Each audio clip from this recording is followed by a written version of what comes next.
I get it. The Vancouver Canucks are not all of a sudden the best team in the world just because they won a game. Even though it's been a while since they have won a game, the Vancouver Canucks came in here to Rogers Arena and they defeated the Ottawa Senators 7-1.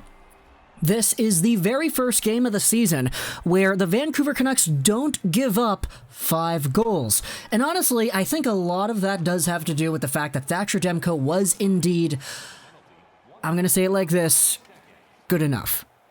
And I say good enough and not fantastic, not amazing, because I do think even though Thatcher Demko statistically was very good in this game, he had about 36 shots, I believe, against, and he saved 35 of them.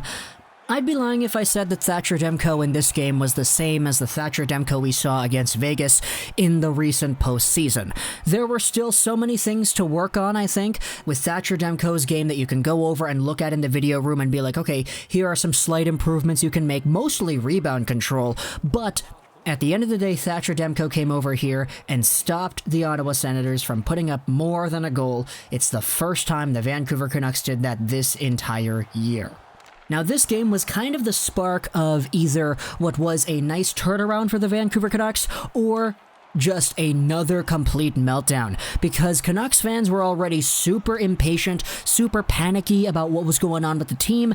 They were already losing games to Calgary, Edmonton, and Montreal, and this time they're playing the worst other team in that division. So if they don't beat Ottawa here, that would really just accelerate the level of panic that this fan base would be experiencing.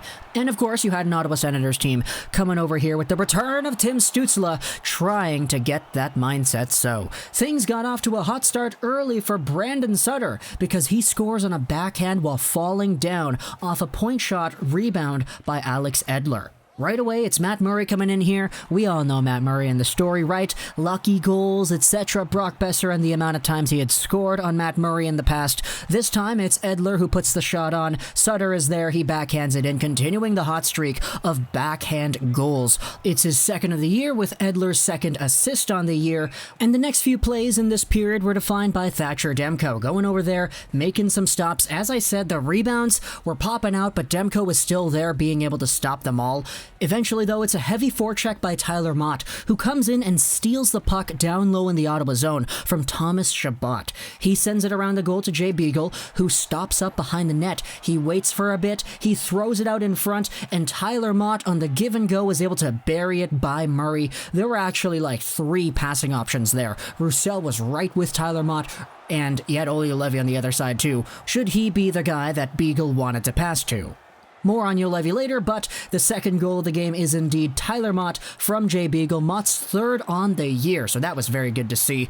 The period ends off with Hoglander doing a few very speedy plays, blistering out there for a few chances. He looked very good throughout this entire game. We'll get to more on him as well. And then we had Chris Tierney towards the end. He hit the crossbar on a nice-looking rush after Edler was a tad too deep in the Ottawa Senators zone.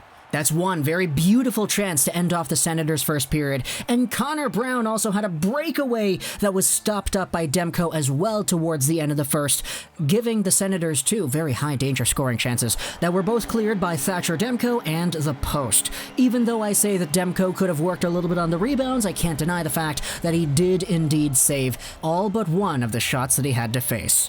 The second period starts off quickly with a 2-on-1 with Nick Paul and Evgeny Dadonov. This one is blocked off by Tyler Myers as he is deflecting the shot away on the back check. So even though Myers didn't have the best game tonight, he still did some few things that I thought were quite redeemable. The Canucks then go in the power play. Elias Pettersson is out there, and he absolutely refuses to shoot. This was quite the talking point amongst Canucks fans and the media and the broadcast over here and the period intermissions, but Elias Pettersson with some open room after receiving the pass. Just a very nice wing-to-wing pass finds Petey. The Sens are caught out of position. Petey's got a lane to the net, and he comes in. He tries to shoot it, but instead he passes it to Horvat, and it gets picked off. Bro, you can just see how the confidence has not really been there for Elias Pettersson, because old Petey would have just gripped it and ripped it. Probably bar down, whatever, maybe something like that. That's kind of what we're used to from Pearson, but no, the slump at the beginning of the season, from what I've seen, it looks like it's kind of getting to him a little bit. We might just have to make another video about Elias Pettersson soon, but afterwards we had a few other highlights as well. Brandon Sutter on the PK had a nice little toe drag that almost ended up resulting in a very good quality scoring chance. It doesn't go through, but eventually he comes in on the back check and steals a puck away, so it's a very nice one.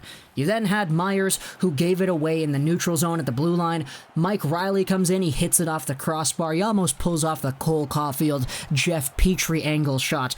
The puck deflects over to the side, Shabbat gets it at the point, he shoots it, it goes off of Austin Watson's stick, off of Demko's mask, up high, and it bounces in the net. It's 2-1 as the Ottawa Senators have just scored, and Canucks fans are like, okay, this is going to be the test of resilience here. Do the Vancouver Canucks use this as an opportunity to fuel themselves up and bounce back, get right back into it, or are the Senators going to capitalize here because they just got the shift of momentum? And oh my goodness, it was Nils Hoglander. He bounces the puck off the boards to himself into the offensive zone. It's a little bit too far away. He dives. He checks it into the middle. Pearson isn't alone. He shoots and he scores. What a beautiful goal here.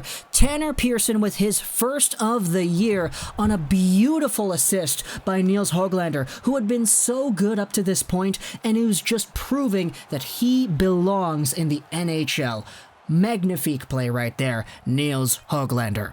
Speaking about that Brandon Sutter, though, who had the toe drag earlier, it's Thatcher Demko who makes a wildly acrobatic save. He does the around the world right here, but in a very weird, kind of like akin to Patrick Waugh kind of moment. He does the around a world, but then he drops the puck right there. It gets chipped up. It's Brandon Sutter who takes it again afterwards. He's shorthanded here. He comes in and he absolutely just picks the corner. He snipes it on the rush. He finds the tight little space up high where the puck is able to go into the net.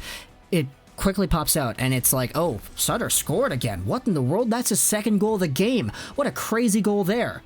The second period ends off with JT Miller kind of being really frustrated. He's the guy who took the slashing penalty, which is why Sutter even had that PK goal, but JT Miller afterwards was chasing after the puck down low. He lost the puck battle, and you can really loudly hear him just exclaim some words that I'm not going to repeat, and then he loses a puck battle again at the Ottawa blue line, and he says it even louder, blank me, as he goes off onto the bench. He starts off the third period, though, a little bit frustrated again, and Demko looks really good on this penalty kill. 4 saves on this one, I believe. The Canucks were icing the puck a lot afterwards, and then things got a little bit scrappy. Josh Brown and Antoine Roussel fought, but they didn't officially drop the glove, so it was just deemed roughing and cross-checking.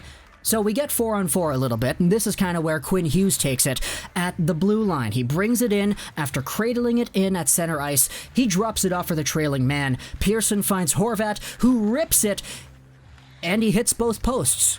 But hey, Quinn Hughes was the guy who brought the puck in. He's still heading to the net with speed. He plays footsies with the puck, and all of a sudden, boom, the backhander, it's in. Quinn Hughes with his first goal of the season, assisted by Bo Horvat and Tanner Pearson. So Horvat, he's the guy we pulled in a hot pack opening earlier today. He got himself a point over here, and then you just give it a few more minutes. Horvat wins the draw back to Juolevi in the Senator zone, and boom, he absolutely grips it and rips it. A slapper, a missile right through the glove of Murray. It goes in. Horvat with 2 straight assists. Juolevi with his first NHL goal. And then a few minutes later, hey, look who it is. It's 2-goal night Brandon Sutter coming in on Tim Stutzle. He beats him out wide, forces him into the inside. Sutter comes in on goal, teases the backhand, comes forehand. Murray doesn't poke-check it. He scores a hat trick, buddy. Brandon Sutter has a hat trick.